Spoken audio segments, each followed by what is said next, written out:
ప్రైజ్లో హల్లెలూయా.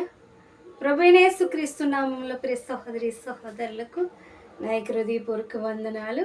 ఈ దినము దేవుడు మనతో మాట్లాడిన మాట కీర్తన భాగము 23 కీర్తన 1వ వచనం. యెహోవా నా కాపరి, నాకు లేమి కలగదు. పచ్చిక గల చోట్ల ఆయన నన్ను పరుండజేయుచున్నాడు. శాంతికరమైన జలముల యొద్ద నన్ను నడిపించుచున్నాడు. ప్రియ సహోదరి సహోదరులారా, యెహోవా నా కాపరి.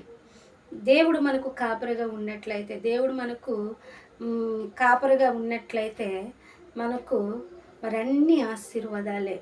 యెహోవా నా కాపరి, నాకు లేమి కలదు.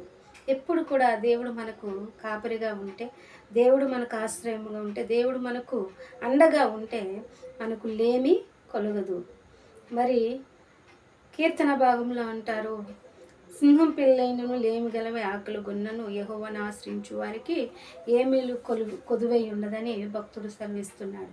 ప్రియ సహోదరి సహోదరులారా, యెహోవా నువ్వు ఆశ్రయించినట్లయితే, యెహోవాను కాపరిగా ఉంచినట్లయితే మనకి ఈ లోకంలో ఏది కూడా కొదువు ఉండదు. యెహోవా నా కాపరి, నాకు లేమి కలగదు.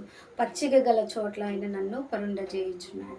ఒక కాపరి తన గొర్రెలను ఎక్కడ మరి గడ్డి ఉండునా, ఎక్కడ పచ్చని గడ్డి, ఎక్కడ ఆహారం ఉండునని మరి ఎంతో బాధ్యతగా ఆ ప్రదేశమునకు ఎన్ని ఆటంకాలైనా, అభ్యంతరాలైనా, ఎన్ని ఇబ్బందులు కలిగిన ఆ కాపరి ఆ గొర్రెలన్నిటినీ భద్రంగా మరి ఆ యొక్క మరి పచ్చదనం ఉన్న ఆ గడ్డి దగ్గరకు తీసుకొని వెళ్తుంది.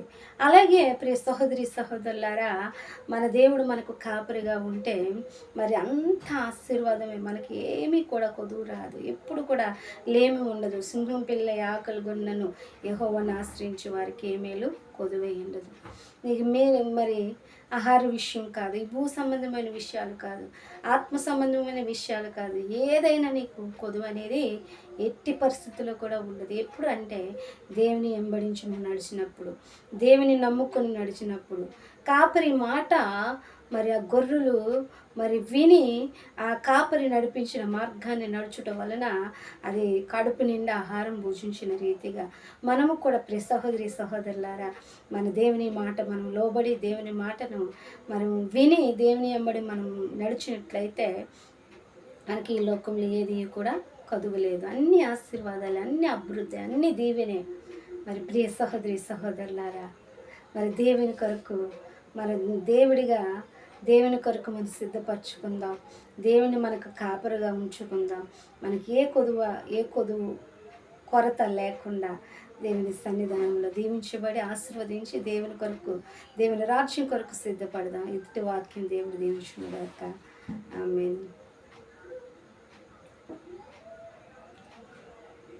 వేలాది నదులంత విస్తార తైలము నీకిచ్చిన చాలునా, గర్భఫలమైన నా జ్యేష్ఠ పుత్రుని నీకిచ్చిన చాలునా, గర్భఫలమైన నా జ్యేష్ఠ పుత్రుని నీకిచ్చిన చాలునా, వేలాది కోడెలనా, వేలాది పొట్టేలనా, వేలాది కోడెలనా,